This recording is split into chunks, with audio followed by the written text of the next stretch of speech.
Man, if this shit can go crazy. Tomorrow's gonna be a very interesting day. Very fucking interesting. I'm gonna have to look that shit up. I'm gonna definitely have to look that shit up. Oh! Next topic. I didn't do it. No, records. Records. This is your moment. Alright, look. Your time to The shine. reason this motherfucker is sitting here, and we may do this recurrently, but I'm bad at doing recurrent shit, so maybe not. This is the Otis Redding Jimi Hendrix experience. Historic performances recorded at the Monterey International Pop Festival. This is a fucking gem. Yes, it is. I didn't fucking know. I don't know shit about it. Youngins, y'all don't know shit about that shit either. So let me tell you motherfuckers. Well, This hoe basically got like a lot of the best, probably the biggest sets of that night or whatever on that bitch. Straight through. God damn it. It's one of them hoes. You don't even Perfection. clap, nigga. It's just It's got it. perfection. Bro, that shit hard. Nigga, Jimmy's that nigga, cause that's the first side. Jimmy's the first side. Nah, fuck that. Otis Redding has always been my nigga. I didn't know why, but he was always my nigga. I thought it was just sitting on Dock of the Bay, goddamn. But nah, there was a reason I loved that motherfucker. penmanship was off the fucking chain. There was a fucking reason. Play the first side, Jimi Hendrix and shit. Jimmy didn't. I think he was on the guitar the whole time, but see, we got Like a Rolling Stone, Bob Dylan. That hoe was good. I didn't really know about. I was like, nigga, okay, fucking jamming. Then Back when you could understand what Bob Dylan was saying. Pull up. Oh God. Then you got Rock Me Baby, BB King and Josiah. Pull up. Nigga, what? Then I you bet got you the played that on Can You See Me, Jimi Hendrix is when he started going live on his fucking guitar shit. Then you got the Wild Thing with Jay Taylor when he goes even crazier on that motherfucking guitar. Fine, cool. I'm gonna even read the goddamn description, nigga, because this is why records is fucking blast from the fucking past, bro. Because I felt like I was in, what year was it? Goddamn it, 1967, nigga. 1967, and this what the fuck they was listening to, nigga? I would have been on drugs too. Fuck are you talking And do you about? know how old Otis Redding was? No, Motherfucker but wasn't even 27. it's Yeah, for real? For real. and that's what fucking blew my mind, because Otis Redding was shake, respect, nigga. Yes, that respect, cause he started that bitch off with, He wrote those. nigga. He say, "I'm finna sing a little song that this bitch stole from me," nigga. That's what he said. Nigga, what the fuck, bro? I don't think he said bitch. That's a shot. That's a shot at Aretha I Franklin. don't think he said bitch, but he said, "I'm finna sing this little song that this lady stole from me." Like, he literally stole that whole off like that. And in his version, as a man, I love that whole lot. Oh my God. That whole Okay, way. so Oh there my. was some shade going on in 1967. Yeah. Oh yeah. Nigga. Because Otis Redding wrote for a lot of people. Then he got I the. love old school I've been drama. loving you too long. You can't. And what's crazy is when you came back, I was listening to this shit. This is exactly the shit I was listening to. Yeah, Jimmy was on when I came back in. I've been loving you too long. Okay, slowed it down. Cool. That's what he did for his set. He slowed it down. And a lot of these hoes was, in my head, renditions, but now that I'm looking at it, he most likely wrote them hoes and then gave them out type shit. There you go. So, boom, that's even better. Nigga did the Satisfaction, Mick Jagger and Keith Richard, nigga. That I hoe, know that I hoe, can't baby. get no. I Hey, know. say, bro, when I fucking- tell you I hey. was in this hoe, jam, nigga, I No, was matter of fact, dancing. if I may have to look this up, but I believe on that track and some more, he did background vocals for them. So you know what I'm saying? that one, he was, for this No, performance. No. He did his version though. I know. I get what you're saying. He probably did like the backing or whatever. On But they for song, this yeah. performance, when he went out, that's why I can't wait. I'm gonna read the thing, cause nigga, Oh. me reading it is what I was like, nah, nigga, I gotta talk about this on the pod, cause it's just hard. But that Satisfaction, fucking hard, and it being a Mick Jagger song, you can hear that it was written for Mick Jagger, but it was like his version of that bitch is like, bro, what the fuck? Then you get in that bitch with Try a Little Damn, I love Tenderness. some good artistry. I ain't, nigga, that's the sample. The fucking Try a Little Tenderness, that, like, nigga, all that shit, nigga, his set, all I was hearing was samples, and every time, he would just keep singing it, but I'm sitting here like, boom, that's where the sample stopped right there for that song. And I hear another part, I'm like, nigga, in the same line, it's another sample, nigga, like, That's what what the, Donkey was singing in Shrek. bro, that, nigga, so, now, let me read to y'all about the Otis Redding Jimi Hendrix experience. Cause nigga, this is history. God damn it, this is history. I'm so fucking I just serious. love that it's a young nigga doing it instead of me. The- Like, that shit is dope as fuck. The Monterey International Pop Festival celebrated the strength and the joy of a new culture with a weekend of music, good feelings, and flowers, which drew some 50,000 marvelous and marveling people to Northern California in the summer of 1967. The music, the community feeling, and the heady sense of goodwill which the event radiated became the international social landmark which stood unmatched until 2 years later, when it was joined by Woodstock, the East Coast reflection, somewhat magnified, of Monterey. The weekend was an impressive and exciting summation of where rock and roll had been in the latter part of the 1960s and a carefully planned prelude to the next couple of years. The festival, this first rock festival, this first large-scale massing of artists and audience covered, sorry y'all, it's an old record thing, so some of these words are kind of fucking smudged and whatnot, but I'm reading through it. Hey, and Danny, I'm gonna get to your Elvis question as well. I wrote it down, so I got you, bro. Okay, so the festival, this first rock festival, this first large-scale massing of artists and audiences covered a lot of ground between its Friday night of the Association, Lou Rawls, Simon and Garfunkel. Damn, that's from the 60s where I made that fucking reference from, man. And more to a Sunday of Ravi Shankar. I'm fucking these names up, I'm sorry. The Mamas and the Mamas and the Papas, the Buffalo Springfield, the Who, and more. For many of the artists, Monterey was the high point of their career, and their performances reflected the excitement. For others, among them, the Jimi Hendrix Experience and Otis Redding, the Monterey International Pop Festival was the beginning of a new phase. Jimi Hendrix, Mitch Mitchell, and Noel Redding were the rage of England in that summer of love and psychedelia, but they had yet to play the United States and thus were no more than a rumor to most of the Monterey crowd. Their appearance at the festival was magical. The way they looked, the way they performed, the way they sounded were light years away from anything anyone had seen before. The Jimi Hendrix Experience owned the future, and the audience knew it in an instant. The banks of amplifiers and speakers waiting and groaning as Hendrix's fingers scurried across the strings of his guitar gave the trio's music as much density as other rock groups were getting out the studio 8-track tape machines, and of course, Hendrix is a masterful, though seemingly offhand, performer. Pete Townsend and of The Who had become famous for destroying his guitar. Hendrix carried the ritual a couple of fantasies farther with lighter fluid and dramatic playing positions in Wild Thing. When Jimmy left the stage, he had graduated from rumor to legend.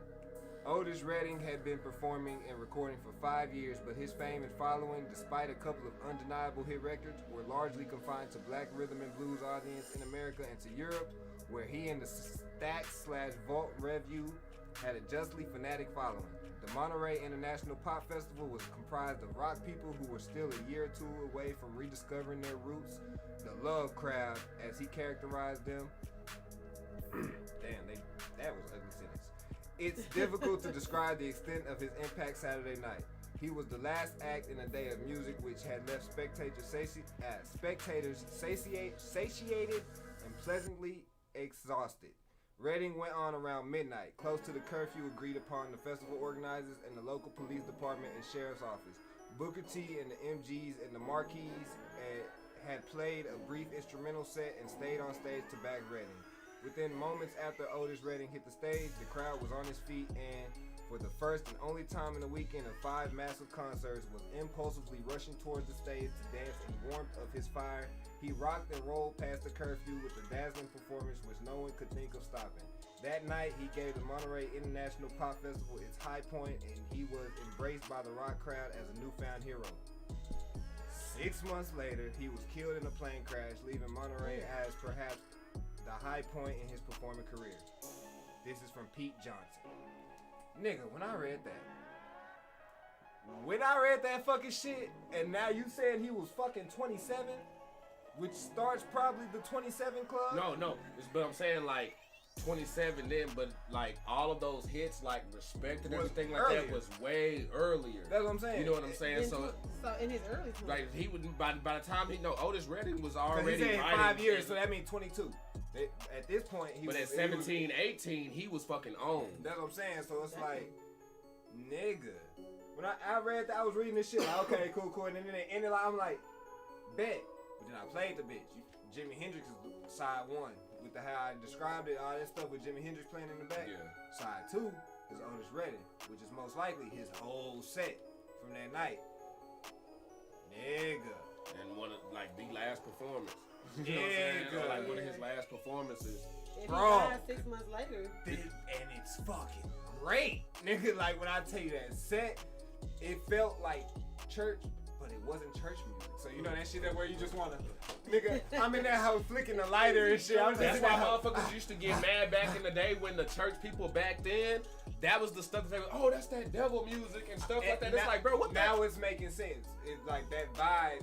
At first, it wasn't church music and shit like that, but that's energy, nigga. When I heard that shake, soul, bro. that shake, that what's called it, that satis, nigga, that hoe had me and that bitch moving. In the middle song, he played 2 songs that had you want to jump around and dance and shit. And he played that I Love You bitch song, which I know it ain't that, but basically, I'm in love, blah, blah, blah, blah. And he played some more dancing songs, and I was in that bitch. And then, nigga, back then, because it's live instruments, you can hear the shit. That's why I'm so happy I got the fucking record player, because you can hear the goddamn instruments. Yeah. Nigga, they sped that shit up fast as fuck, nigga. I'm in this bitch. Just freelance, yeah. I was like, bro, these niggas is going fucking crazy, bro. But And yeah. that feels when we talk like as far as like audio records, like when people just be making stuff in the studio using keyboards and all that shit for Yeah, stuff. you can't feel it. That's that fit. That's that Hey, feel. but yeah, if you didn't know, this is called the Otis Redding, the Jimi Hendrix Experience. Look that shit up. I know it's got to be somewhere. I know it's got to be somewhere, but that host hard, hard. Okay, but that's some good. That's some good shit though, because to me vinyls never Hey, went Titan. right. Oh, pull up. Hold up, Titan. Vinyls never went nowhere. You know what I'm saying? Like at least in my eyes, like they ain't never went nowhere for the basically everything that he said. You know what I'm saying? With just how you just listening to a song, you can just really pick that shit apart and just hear each and every piece. And with those, you would get like, oh, such and such performing at Woodstock, such and such performing at Monterey and shit. And that's a big ass festival because I'd have to check, but I've watched some Bob Marley performances, some Parliament and Funkadelic concerts, and that's been the venue. You know what I'm saying, and stuff like that. So that's a big deal. And I think there's a Jimi Hendrix documentary. The stuff you were saying about when Jimi Hendrix went out there on the stage, they say that shit too. As far as the performance that really woke everybody up, like I was surprised. he's that motherfucker, because before that he had been playing with like Ronald Isley and everybody before then. I was surprised that not surprised, but like fucking lit as fuck that was the fucking tape. When I read it and I was like, this is the song where, cause I knew of him setting his shit on fire, doing all that extra shit, playing with it on fire and shit. But I didn't know. So It was that performance. Yo, that nigga, that and then I ain't gonna lie, the last song on his side does sound terrible coming through this hoe. You see what I'm saying? But knowing it's because his fucking guitar was on fire. I want to sit. Oh nah, it Damn, won't really? be because he. Like, you didn't can do it. tell. You can hear his guitar was on fire because that shit, like, you can't hear the like sparks and then like. Yeah. but, Oh, like, was him Little playing- Wings on this? It's called Wild Things. No, but I'm talking about was Little Wings on this set though? Let me see. I don't know. Oh no, it wasn't because you read the whole list. Yeah, I read of all what the they stuff. You played. see it on Okay, there, no. But it's like when you hear when I was listening to the last song, I'm like, this ain't really it. But then I read and I was like, shit, his guitar was on fire. Oh shit, nigga, live, that shit probably sounded better. It's just not gonna sound good on a fucking record recording from fucking, you know what I'm saying, back then. And at the time, bro, like we praising it now. At the time, people hated that shit. Like, Oh, yeah, back, for real? He got bad. He got hella backlash. He got breaking the guitar was bad too. They so called it's it because It was that what, white people rock and roll shit? No, just labeled a gimmick. The whole deal, you know what I'm saying? Like, she's, oh no, that's a gimmick. That he ain't really playing. Man, shit, you can't take shit. To me, Jimi Hendrix is the best person to ever greatest freaking guitar strings in my eyes. That's just my opinion. yeah. Oh god. Like, and for that's real, my for real. favorite fucking special move on Guitar Hero. The Setting that bitch on fire, on God, and playing that bitch above your head. You set that bitch on fire, you play that hoe. That hoe hard to beat. I love that shit. But nah, man, I fucks with that shit for real, for real. Now, you also wanted to get into some Hellboy talk. Oh yeah. Fucking blast from the past. Don't be surprised if I get y'all a blast from the past all the fucking time now. But Oh, you know what? Hold on. Before you get into that, because Danny had asked a question during that. He had asked, "Have we seen the new Elvis movie?" No, I have not. And you asked, "Do we believe that he stole from black artists?" I mean, that's not even like a myth or anything like that. Like that's a fact. Like that's just already stamped. Yeah, because that time frame, almost any popping artist would be stealing. But if you give your shit to somebody. No, but he was biting in those shit. He was biting like a motherfucker. You had a lot of people biting. You had the record companies who were screwing the black writers artists out of the contracts because at the time, you know what I'm saying, motherfuckers was just trying to get out of poverty. So if you came to a motherfucker with a briefcase full of cash, you know what I'm saying, they gonna take it not knowing that that's all the fucking money that they gonna get, and they done signed everything over and the label can do. Like Little Richard, that nigga, he was sitting there listening to his shit and he heard somebody copying his shit.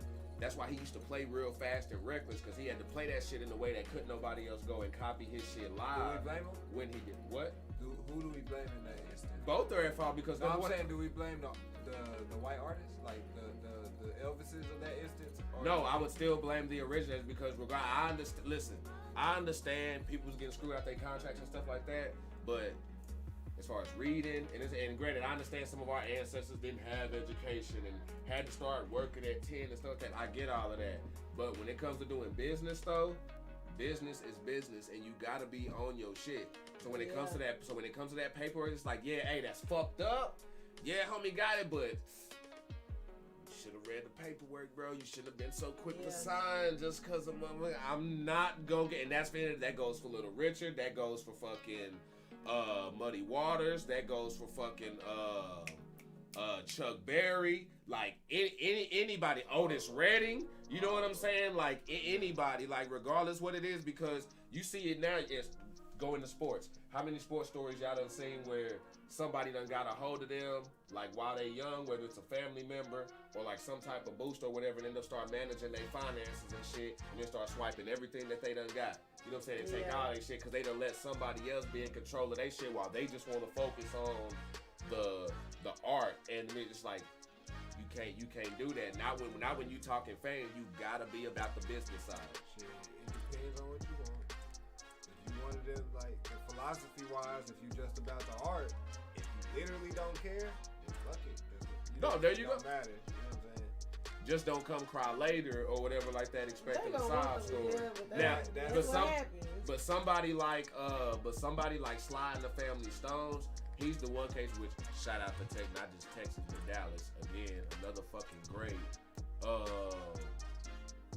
His contract, like, they did him super, super dirty, and it wasn't necessarily like a misreading because he was on point. Just the fucking label did some nasty ass shit to where, like, he just got his money. Yeah. You know what I'm saying? As far as, like, basically shit, his reparation shit. You know what I'm saying? That means he got the paperwork. Exactly. But I'm saying he did something right in there to where he was still able to get. There you go. You know what I'm saying? So it's just, hey, people gotta be on their shit. But yeah, Danny, that was to answer your question on that.